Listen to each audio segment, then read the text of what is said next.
Bitch, it's Contour, and today I wanted to do something a little different. Normally I do like the really quick breakdown thing, but since I missed yesterday and I don't know how well those are going because no one leaves any feedback, not any of your guys' fault, but I wanted to do like a breakdown of all the LCS teams, and I kind of wanted to do it like my own way. Like I didn't like numbers are nice and seeing statistics and how often Reggie misses gold cards are awesome, but to me like I feel like that's overused. Like everyone can pull out those numbers, so there's nothing really new being said when someone breaks down a team like that. So I kind of wanted to just break down a team the way I rank them in my head. And I kind of want to do an order of like teams on how I think that they'll finish at the end of the season. So yeah, I'm gonna start with Counter Logic Gaming because I personally think that they're gonna end either top one or top two. And top one, top two are really a three-way tie between Counter Logic, TSM, and Cloud9 in my head so far, unless something miraculous happens and some team proves me different. But yeah, I'm gonna do it in like stages. I've written out this really long script next to me, so if you see me break eye contact, it's because I'm trying to find my place. And yeah, it'll be the same format for every team. I have them all written out, but I'm gonna release them either one, maybe two a day. And I don't know when this video is actually gonna go up because I'm recording this at like midnight. But yeah. So the first section is just personal opinion. Personally, I'm a big fan of CLG. I've been watching. Oh, a little bit about me. I've been watching League of Legends esports for almost 2 years now. Like I'm super into it. I may only be like a mid silver elo player, but I feel like I can rank teams pretty well just off of like I'm not a great football player, but I can tell you like this team, really good football team. Anyway, um, yeah, so I'm a big fan of CLG, and it's mainly because of the attitude. Their attitude to win and be confident as fuck really gets me pumped. Like, they're all just like, we are the best. No one is better than us. No one ever could be better than us. They're trash. I love that. I love that. Sure, it makes them look silly sometimes when they say that, and they just get wrecked. But who cares? That's what you need in professional people, because, like, all the best players. You think Michael Jordan was humble? Fuck that. Michael Jordan was trash talking everyone he found because he knew he was the best. And if he wasn't the best, he was going to make them feel like they weren't the best and get in their heads. And I think sometimes Doublelift talking trash to someone, it doesn't always motivate people to be like, fuck you, Doublelift, I'm going to do way better than you. No, some people are like, shit, Doublelift just called me bad. I don't know what I'm gonna do this game, or like they get their sell side out, and I love that. I love that CLG is the confident, cocky team. Um, yeah, and I think that they have like the greatest potential to like improve and become the biggest threat internationally. I just feel like that's gonna really be a big play to their strengths. And speaking of their strengths, I think Counter Logic really has two big strengths, and that's their team fighting and their mechanics. Mechanically, every player on CLG has the ability to be top three in their position in A. In NA. Um, as long as like Chauster doesn't play Thresh, he still is very solidly mechanic even for supports. And like people mainly note Godlift's mechanics, but fuck that. Link and GG have some of the best mechanics in NA. Like they're so underrated. I don't know. I don't know. It's probably because Doublelift is on their team, and that's what people see is those Vayne highlight plays. But they're so good. And now that people were aware that like Nian had strong mechanics, but let's face it, until he did that Corki backdoor, he was not on a lot of people's radar. And now seeing him fastly adapt to top lane makes me makes yeah makes him definitely a huge threat for all the other top laners for top laners in NA. That's confusing to say. And yeah, for team fighting, I think they're the best team at performing the protect the AD carry model. My light just went off. It's awkward. And even if some people get through like the wall of CLG, like Lift's mechanics are way too strong just to be like, oh, we got through your front line, you're basically dead. No, he'll kite you all the way back to Fountain if he has to stay alive, and I love that. CLG's weakness, though, I think has to be decision making. They don't have a true shot caller, or at least that's what the interviews tell us.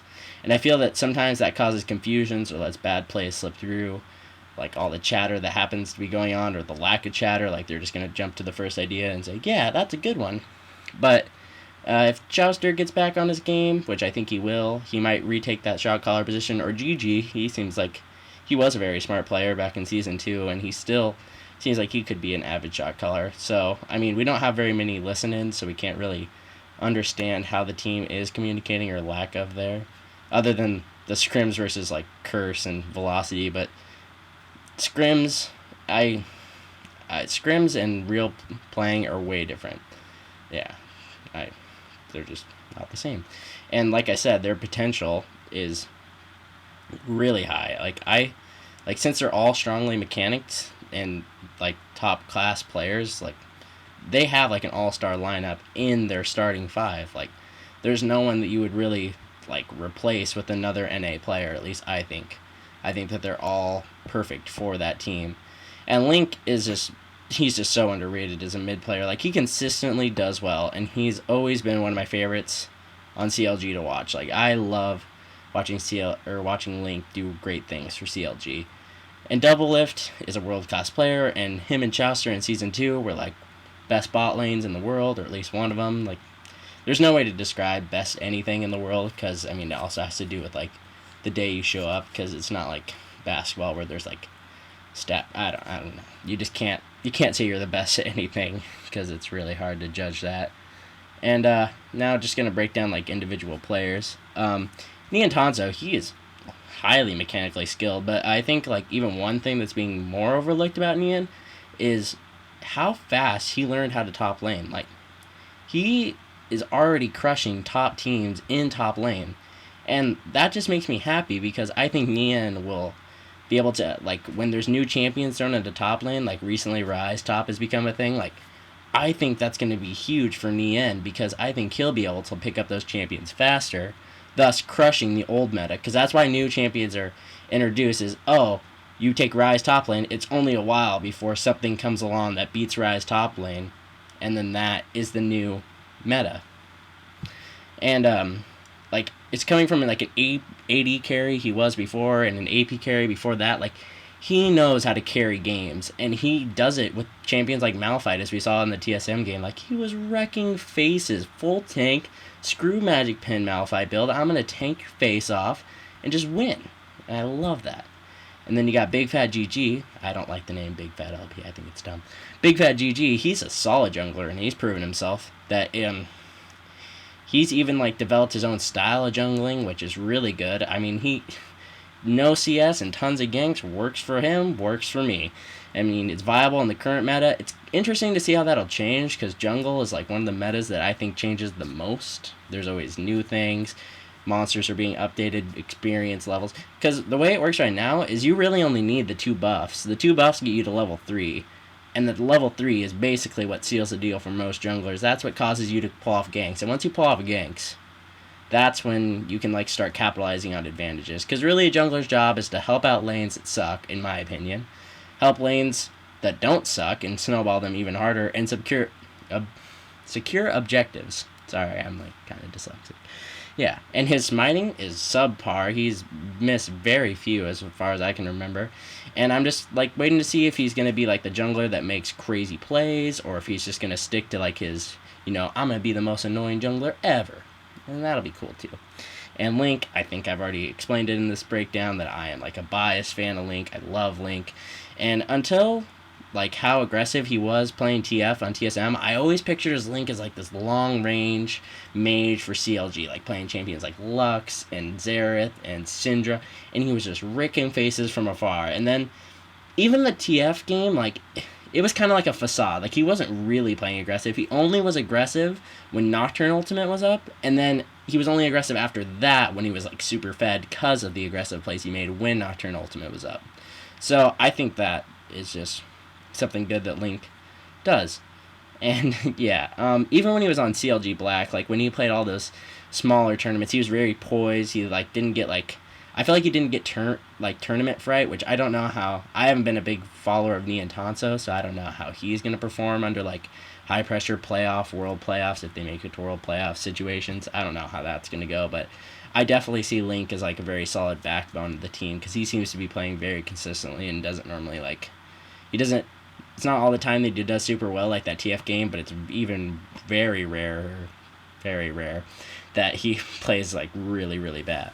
And Doublelift and Chowster, I kind of combine these two into one thing because I mean everything's been said about Doublelift that can be said about Doublelift. So I mean yeah, so even as a whole, like there isn't much to say about like the whole bot lane because it's one of the best. Like, and if the opponent like sleeps on them, they're gonna get crushed. And if they go in 2v2 without any camping from the jungler, usually they're either gonna lose or if they're a good bot lane, they're gonna come out even. I don't remember the last time I saw a 2v2 where uh, Doublelift and Chowster came out behind. Yeah, I mean maybe like the first week when that was sketchy, but I didn't really I considered first week. I thought it was stupid super week for one because that just like if your team wasn't set and good, then that's like 5 games that could have been not set and good, and that kind of sucks. But yeah, besides that, I mean, I don't think Chowster and Link, I mean Chowster and Doublelift are going to come out in a 2v2 behind anyone else.